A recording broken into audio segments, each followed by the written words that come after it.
crazy Russian dad here, and I have to report that my older boy, the teenager, is a lunatic. Lunatic, you know, the one that walks while sleeps. Unbelievable. Like, I knew teenagers were evil, but now I actually have proof. Here's the full story. So a couple of nights ago, it was one of those rare nights when children actually went to bed and fell asleep before my wife and I did. So to celebrate such an occasion, we decided to actually have some quality time together. And by quality time, I mean drinking tea, and we wanted to watch the movie. Usually when we want to watch the movie, what happens is, well, I want to see something with Arnold Schwarzenegger, and wife wants to see something with 18th century drama, and we can never find common ground. So like for about 45 minutes, we usually look through like thumbnails on Netflix and watch a couple of previews, and then we're done. We never actually watch the movie. So we were in the middle of like watching previews and stuff, and then like the teenager walks out of his bedroom and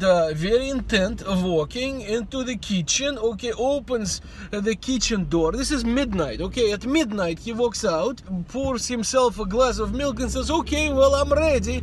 I'm like, what the hell is going on? He's like possessed by the devil. Wife, who's a quick thinker, says, don't wake him, don't wake him. He's sleepwalking, okay? She must have read in one of those, you know, yoga, vegetarian, meditation, organic books that you cannot wake up the sleepwalking person, very dangerous. I'm like, okay, whatever. By the way, later on when I asked my son, like, do you remember what was going on? He's like, oh yeah, absolutely. I was completely Lucifer. And I thought Lucifer was like the devil, like a fallen angel or something. Maybe he said lucid, not Lucifer. Yeah, he said lucid, sorry. And lucid, I don't know that word. It means like clear. Maybe he's clairvoyant. Anyhow, I'm like, he's not even clear when he's awake. Why would he be clear when he's asleep? The whole thing is ridiculous. But I figure, okay, the dog is not howling. It cannot be a very major possession. He's probably possessed by like a really lame devil, okay, who is not even particularly evil. So I was not afraid. So I'm like, okay, we gotta get him back to bed somehow, honey, right? I'm like, listen, son, look how dark it is outside. He's like, yeah, I need to go to school. I woke up, I need to go to school. I'm like, son, it's midnight. He's like, he's sort of being incoherent while lucid.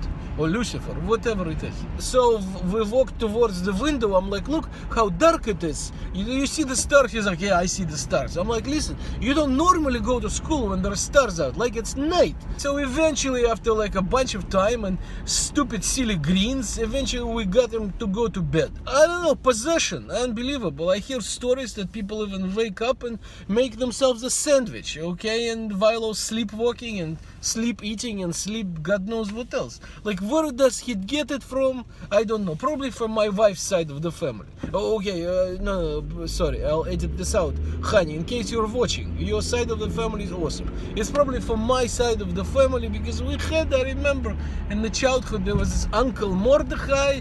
He's still alive, actually. Hold on. I think I've just insulted the relatives on both sides of my family. I will edit all of this out. Okay, so maybe he is possessed, and like, what do you do with a possessed child? Maybe I need a seance of exorcism, you know? And maybe while they're at it, they can install like love towards homeworks. I think that would be really nice. There you go. My child is possessed. And how are you doing today? I hope your child is not possessed. But I think all teenagers are evil, and they're all possessed as far as I am concerned. So stay strong, wage war on teenagers, and good night.